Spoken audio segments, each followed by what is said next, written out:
Welcome to this explainer. Today we're unpacking exactly why India's Digital Personal Data Protection Act of 2023, the DPDP Act, is forcing a massive foundational shift in how businesses handle personal data. By 2026, we're staring down an 18-month enforcement window for these new rules. And look, this legislation is radically transforming privacy from a back-office legal task into a frontline enterprise risk. We're going to look closely at what this means for your corporate strategy, your financial exposure, and of course, boardroom governance. So let's dive right in with a very direct question for the C-suite and board members watching us today. Are you still treating data privacy as just a back-end operational IT task? For a long time, organizations just assumed personal data governance sat safely tucked away in the IT or legal departments. But as this new regulatory landscape comes into sharp focus, treating data protection as just another IT issue, that's a huge, dangerous, strategic blind spot. Take a look at this quote from IRIS Consulting. It perfectly captures the reality of this 2026 enforcement window. The true danger here isn't failing technology, it's failing executive oversight. Under the DPDP Act, data protection failures are no longer just operational glitches, right? They're officially classified as governance failures that demand real, board-level accountability. Ultimately, this is all about trust, business continuity, and enterprise resilience. Here's our roadmap for today's explainer. We'll be moving from IT to the boardroom, looking at the high cost of inaction, uncovering hidden risks and operational drag, diving into the board's governance mandate, and finally wrapping up with a practical 2026 executive checklist. All right, let's get into it.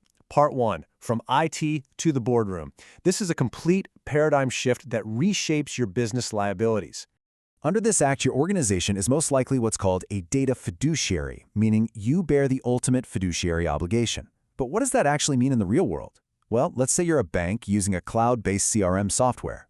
You, the bank, are the data fiduciary for your customers' data, and the CRM provider is merely the data processor. The law is super clear here. Data processors are not subject to directly applicable obligations.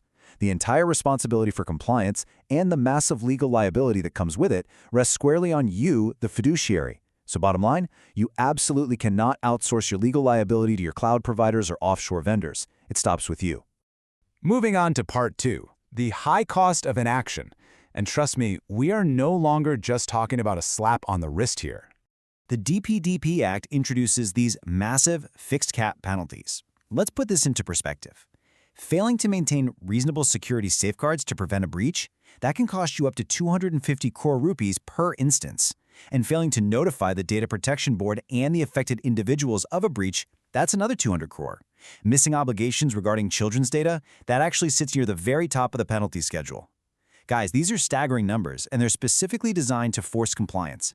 Now, if you're familiar with Europe's GDPR, you know their fines scale with global turnover. But the DPDP Act, it doesn't do this. India's fixed caps mean a mid-sized Indian company, or say a rapidly scaling startup, faces the exact same financial ceiling as a global multinational tech giant. Think about that for a second. Proportionally, a misstep under the DPDP Act hits smaller and mid-market organizations far, far harder than the big guys. Let's transition to Part 3, hidden risks and operational drag. Because beyond those massive fines, we really need to examine the hidden, structural damages to your business.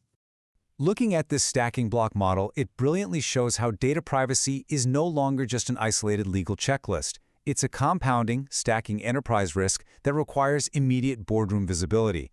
Think of it this way. Every single layer of your business that touches personal data, from HR to marketing to your third-party vendors, adds a block of potential risk.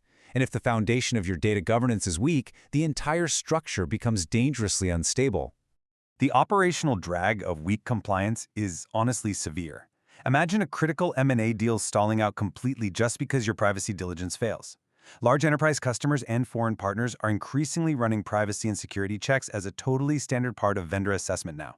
So weak compliance can literally freeze your enterprise negotiations, complicate your fundraising, and even result in disrupted business operations while you're scrambling to fix things. And get this, without proper data minimization and consent strategies in place, you might actually find yourself legally blocked from using your own historical data for future AI products or advanced analytics. Talk about a growth killer. All right, Part 4, the board's governance mandate. What is the standard of care actually expected from leadership in response to these compounding threats? Now, executives digest information best in matrices, and this breakdown clearly maps how areas already under board oversight directly intersect with the new DPDP regime. Regulatory risks obviously mean enforcement actions and penalties, but look at the reputational and operational impacts. They are profound. A breach isn't just a fine, it's a massive erosion of customer and employee trust, which leads to severe business disruption. Data privacy has officially moved from a basic compliance checkbox to a core strategic driver that dictates your market positioning and brand credibility. Now, don't panic. Your board is absolutely not expected to manage daily privacy operations or go in and configure firewall settings. But they must ensure accountability is assigned. They have to understand the organization's exposure, and they must demand formal assurance that structural transition risks are being actively managed. Practically speaking, this means assigning a data protection officer and making absolutely sure they have the real authority and the resources to oversee enterprise-wide data governance. You really have to watch out for common transition traps that require your oversight. A massive risk right now is management assuming that just slapping a consent pop-up on a website equals full compliance. I promise you, it doesn't. You need to look out for incomplete data mapping too. Like, do you actually know where all your legacy data is stored?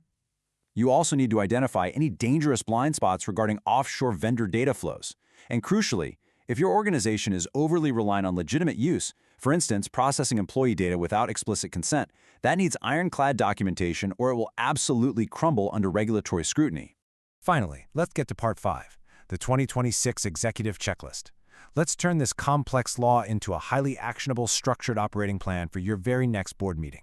Definitely take a mental note of this 3-step 2026 checklist.